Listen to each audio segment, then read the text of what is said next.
Welcome to Rock Talk Sports Block. I'm your host, Jay Rock, the Red Menace. All right, man, let's jump right into it. San Jose Sharks, good fucking Lord, was I wrong? It's embarrassing. And thank God for that. When I called for a fucking funeral in Vegas, greatness happened. And man, motherfucker, we are up 1-0 in the Western Conference Finals. Man, I never thought that was going to happen after what happened in Vegas. Martin Jones, you completely turned around the entire series. Like, playoff mode happened. I can't explain it. It's inexplicable. You were one of the worst goalies in hockey. Next thing you know, you turn it on and you just, you butt-fucked literally Vegas, and then you took out Colorado. Just a good young team, and you guys dominated. And it was Martin Jones. It was Tomas Hertl. It was Logan Couture. It was Erik Karlsson and Brent Burns. The minutes those two were logging. See Joe Pavelski come back. The lift he had in Game 7. The lift he had in Game 1. Just seeing the captain back on the ice doing what the captain does best. The dirty work in front of the net. Brent Burns at the point, scores! This is real. This is real.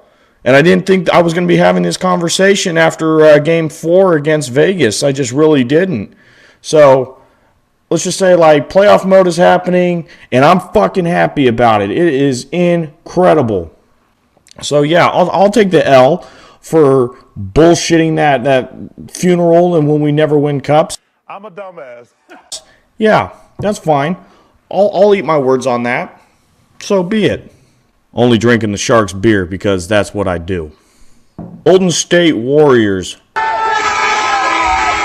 You just beat the living fuck out of Houston with all their bullshit excuses for the refs. I just want a fair chance, man. All their bullshit flopping. Harden against Thompson, knocked away by Durant. Harden is hurt. No Kevin Durant. No fucking excuses. And a win in Houston, ending their season 2 years in a row, 4 out of the last 5. It was one of the most beautiful fucking things I've ever seen. Fuck James Harden and fuck Chris Paul. So, good night, Houston. Warriors are going to be playing Portland now, Western Conference Finals, and this is going to be a tough matchup. Damian Lillard and CJ McCollum are just playing some of the best basketball you can ask for, and the way they're energized, they just had a big fight, though. 7-game series that was a nail-biter all the way down to the end against Denver. So Kevin Durant's coming back. Boogie Cousins is coming back. The Portland Trail Blazers are going to the finals. Warriors going to the NBA Finals. Fuck Houston. The San Francisco 49ers just wrapped up their 2019 draft, and I got to tell you, the top half of that draft looks absolutely beautiful. I'm very ecstatic, man. We got Nick Bosa. You already signed D Ford and Quan Alexander for that defense, and then you go and add another pass rusher. What they're gearing up for is to put so much pressure on the quarterback. When everyone talked about how bad the secondary was with 2 interceptions, when there's no pressure on the quarterback, I'm sorry, you can't defend that long. So I'm going to expect a lot this year with that defensive line. Deebo Samuel. I'm loving this kid. He was a really good wide receiver. He can play inside. He can play outside. He's got some very good route running ability. It's the type of route running that fits a Kyle Shanahan offense, and that's what they need.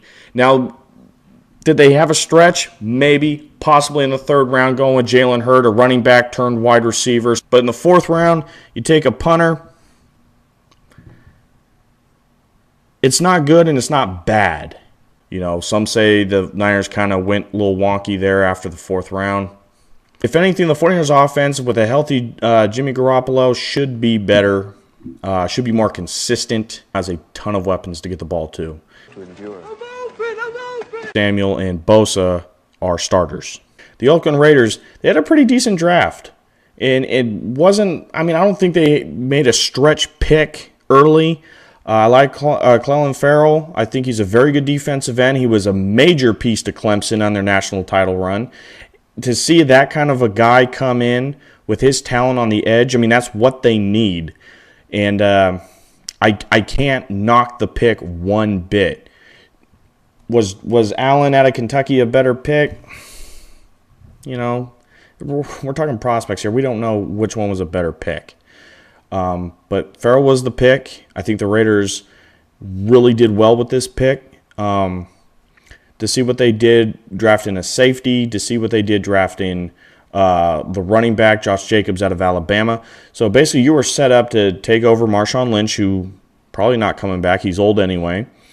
And to fill in a gap you let loose when you let Khalil Mack go. I'm not going to say the 49ers and I'm not going to say the Raiders are going to be playoff teams for sure or a lock. That's a little bit of a stretch. The 49ers, their bottom this year is about 8 wins.